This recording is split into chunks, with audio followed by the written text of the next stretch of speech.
Optional quests in the third game are varied, interesting, and numerous, never becoming routine. Each new secondary quest feels like almost the main one, with small stories told by characters we never met before that can delight, discourage, or even shake you to your core. As you progress through the game, it's easy to miss some of the most intriguing side quests.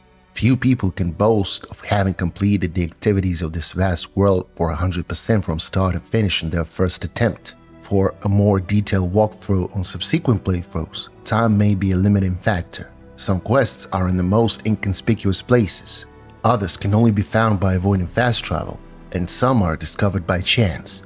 Missing something can happen in a matter of seconds. We have already had videos on our channel about hidden quests you can skip in Novigrad, Velen, Kaer Morhen, and Skellige. By skipping we mean missing completely. Today, however, we are traveling to the amazing world of Knights and Wine, Toussaint, and the Blood and Wine DLC, which could stand alone as a AAA game.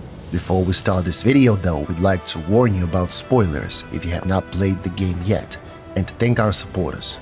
Your support is incredibly motivating and helps the channel grow. Get ready, because we're gonna tell you about 6 hidden quests in Toussaint. Spontaneous Profits. Let us talk about an interesting hidden quest in the Blood and Wine expansion. Number 1. Let us start with a vivid reference to the Lord of the Rings universe. In the main plot of the expansion, Geralt of Rivia has to visit Trastamara's hunting cottage, where Marlene de Trastamara, who has been turned into a spotted white, lives. However, we're not talking about this particular quest, but about an adventure you can stumble upon while exploring the hunting cottage. In one of the rooms, you can find a strange key shaped like a spoon. Nearby is a note that reads, "This certifies the item up for auction. An antique spoon key forged at the Christopherson & Sons workshop in 1210. Belongs to Smeagol Circus, owner of the pheasantry." If you guys are familiar with the Middle-earth movies, the name Smeagol Circus should give you an idea of a passphrase. But there's more. Near the Trastamara estate, Geralt can see a pack of foglets feasting on the corpse of a man. After killing the monsters, the Witcher can examine the body of the victim. On the corpse, you will find a note confirming that the deceased is the owner of the key in the shape of a spoon. His name, pay attention, is Smeagol Louis Circus, and he calls the spoon key his treasure, his precious spoon. Once upon a time, he bought a key hoping to find the lock that would open it, and in an instant, his search yielded results. Digging through dozens of ancient elven manuscripts, Smeagol Louis Circus discovered that this key opened the door to the workshop of the legendary Ramses Gorthon, an elven priest of the goddess Danamebi, whose culinary arts are still beyond the comprehension of the common cook.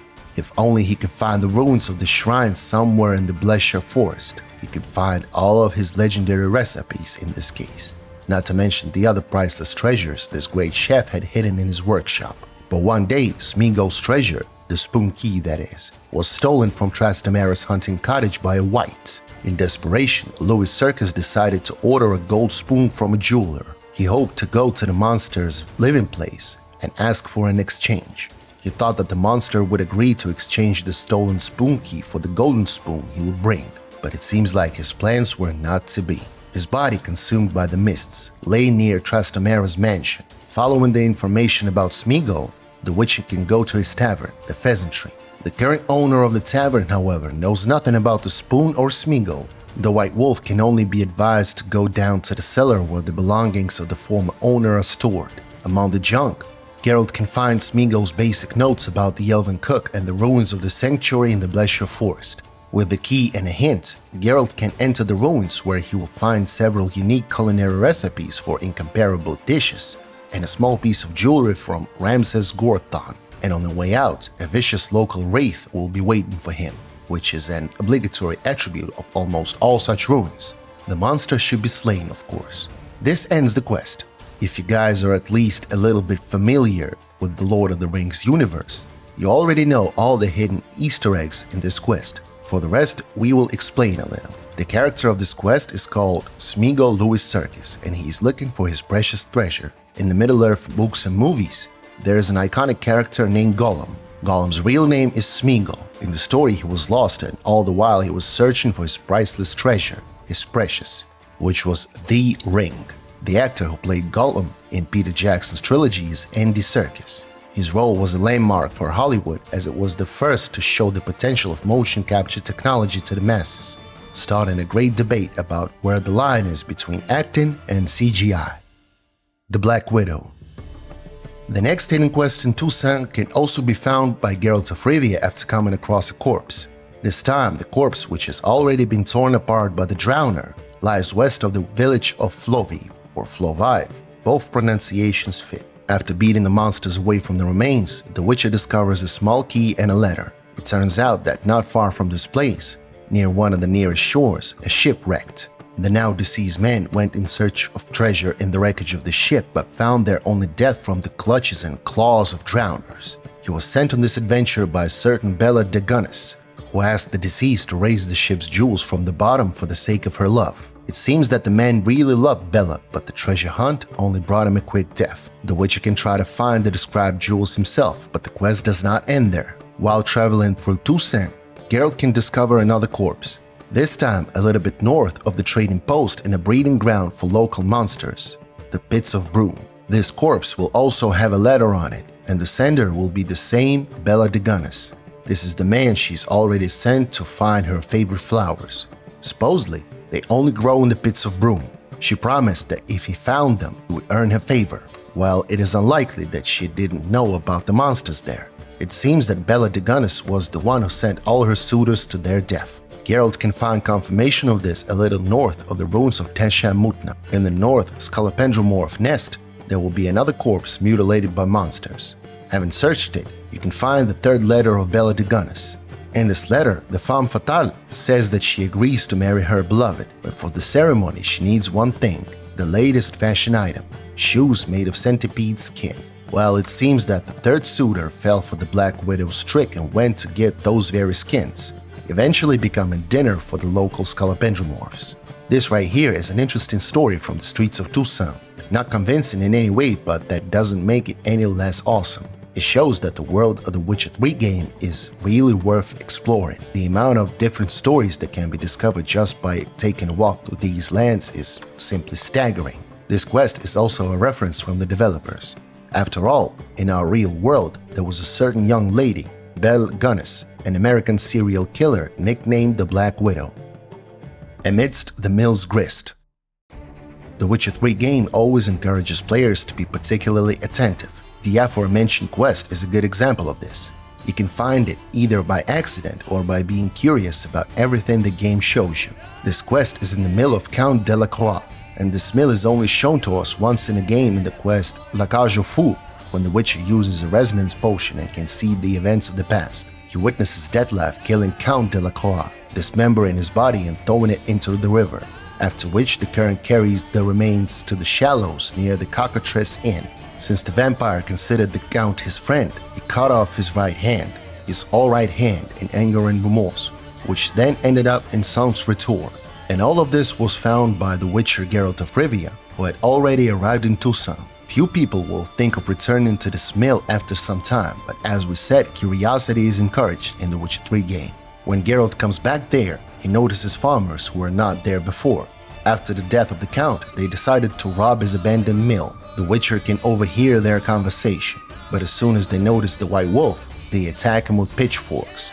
Well, they have to be dealt with. When you enter the mill, Geralt will be able to detect traces of Dettlaff with the help of his Witcher senses. When he goes up to the second floor, he will notice traces of blood left by the higher vampire since the murder of Count Delacroix. That's it. A seemingly insignificant quest. What is there to remember and why? The thing is that such small events and the developer's attention to details, these are just the things that make the Witcher 3 game so unique. But other than that, how did you enjoy the play? Continuing with some awesome hidden quests in Toussaint that you may have missed, there's a quest in a location called Skellige Amphitheater, which is southwest of Toussaint. Over there, the player might notice a huge dilapidated building that was once a venue for performers from all over the continent. The battered columns, the crumbling stage, everything is as it should be for an abandoned amphitheater from the past. But for Geralt, it's just another ruin to explore in search of something interesting. Already at the entrance, the Witcher sees the remains of a woman lying there untouched by humans or animals. Near her body lies a diary that smells of a strange perfume and a bottle of old Vin de la Carte wine. And it's in this diary that the most interesting thing is found. A whole life in a few pages. The story of a young actress preparing for an exam in the Imperial Dramatic Academy. She chose the role of the famous Elsa de Lompré, a legendary actress who spent her life on stage and died on stage. However, the young graduate of the Drama Academy still could not fill this role, so she decided to visit the place where the legendary Elsa de Lompré lived and try to play her role on the very platform where the actress of the past met her death. She had heard that the amphitheater was abandoned and haunted, but she was ready to do anything to pass the exam at the academy, and for some reason she was sure that the spirit of Elsa would protect her. She even prepared special poems for the performance, but it seems that the performance in the ruined amphitheater was the last one for the young actress. Her body lies at the entrance, and the Witcher Geralt of Rivia has no choice but to find out what killed the girl. He must wait till nightfall and light the candles in the amphitheater in the order described in the deceased's journal. Using his witcher senses, the White Wolf follows the girl's footsteps and drinks the wine she brought with her. Within minutes, a terrifying phantom emerges from the shadows. There is no certainty that it is the spirit of the very Elsa de Lompré who died here, but considering what it takes to make a monster emerge from the amphitheater, it is quite safe to say that it is truly the phantom of an actress from the past. This assumption is supported by the fact that the phantom of the amphitheater has much more power than any ordinary specter. He moves very fast and can summon hordes of reanimated skeletons to its aid, which makes it somewhat a lich. Geralt will have to fight the phantom. After defeating it, the Witcher will find a necklace with ornaments and a pendant in the shape of a key. After searching the amphitheater, he will find a chest, open it with a key, and among the various jewels inside he will find the diary of the legendary Elsa. It is true, the specter the Witcher just killed is really the ghost of the famous actress from the past. The diary contains a story that will unlock the secrets of the past. Elsa was a famous actress in her day. In this very amphitheater, when it had not yet collapsed and gathered audiences within its walls, she was preparing for her greatest performance, which she called her magnum opus. All was well, Elsa was calm. There was only one problem. The legendary actress had been given a young partner for the performance, an elven woman named Annika. She was terribly jealous of Elsa's beauty and talent. Every time the Prima Amphitheater caught a glimpse of this elf, her heart began to beat faster with fear. There was so much hatred in Annika's eyes. One day, Elsa even caught Annika in her room. She scolded her, but she did not react. Only the look in the elf girl's eyes became more terrifying. The famous actress had no doubt that the elf would try to kill her. How exactly? A stiletto in the back or poison in the wine, it did not matter. The legendary Elsa de Lompré swore only one thing. The upcoming performance would be unforgettable. And if this Annika, this worthless elf brat, tried to harm her, the Prima would turn this whole amphitheater into a branch of hell. That is what happened. It seemed that Annika poisoned Elsa's wine. She was supposed to taste the drink on stage, as planned in the script, and Elsa died on stage, but a vow remained in force and the spirit of the famous actress came back to life in this amphitheater, turning it into a real quote-unquote branch of hell. This happened over 100 years ago. During that time, the amphitheater became a cursed place and turned into ruins. Only recently, the story of Elsa de Lompré was learned by a young graduate of the Imperial Dramatic Academy. She came and got killed by the specter of the one she tried to emulate. That's how the story ended, and the Witcher Geralt of Rivia was the only one who was able to find out the truth. Applied escapology. We're gonna wrap up Toussaint's awesome hidden quests with a couple of small quests that tell interesting stories that take place in the game world. The first one is called Applied Escapology. It can be found on Crane Isle. The escape artist's journal is located near the northwest walls of the Toussaint dungeon above the cliff under a tree. If you guys don't know who escape artists are, they are people who make it their business to first go to prison and then try to find a way to escape from that prison, writing down all the ways they come up with along the way. After they escape, these artists sell their knowledge to various criminal bosses for a lot of money. So our escape artist ended up in another prison where things got a little strange for him. He first met an innocently convicted quote-unquote fellow inmate, a cellmate with whom he became friends. From him, he learned the location of the elven treasure underwater south of the prison, and as a thank you, he included the criminal in his escape plan. However, the escape artist made a mistake while digging, and the tunnels were flooded by river, causing the cellmate who knew about the treasure and had the key with him to drown and barely surviving artist himself to be transferred to another cell. From there too, he wanted to escape by loosening the old bars on the windows and jumping into the river. However, his body under the prison window showed that he had miscalculated his escape plan. The height was too great and the escape artist fell down to his death. His body can be found by the Witcher Geralt of Rivia, and on this body a diary will be found. Following the notes that the professional criminal made in his opus, the White Wolf can first find the excavation that the escape artist dug together with his friend and then find the body of this very drowned friend. After examining the corpse, Geralt will find a key that will help him to open the treasure chest, which is located at the place described in the diary, the Lost Ring. The second small point of interest is on the bridge near Beauclair Palace. Over there, Geralt can meet a woman who is sobbing and complaining about her absent-mindedness. It turns out that she lost the ring her fiancé had given her for their engagement. The locals try to help the bride, but the ring is small and it looks like it fell into a small waterfall under the bridge. The Witcher Geralt of Rivia is no mere mortal, far from it. He has sharp inhuman instincts, thanks to which he can find the coveted ring. If the White Wolf decides to help the young lady, she will thank him and clap in happiness for him. A good deed can be done for nothing. And that is all for today. If you guys liked this video, leave a like and subscribe to our channel. Click the bell to make sure you never miss any of our videos. Which hidden quests from the third Witcher game do you guys remember the most? Write about it in the comments. You can also support our work on Patreon or with a direct sponsored subscription here on YouTube. That way you show that you care about the Witcher universe videos and help us develop the channel. Thank you guys for watching and see you soon when the old Witcher speaks once more.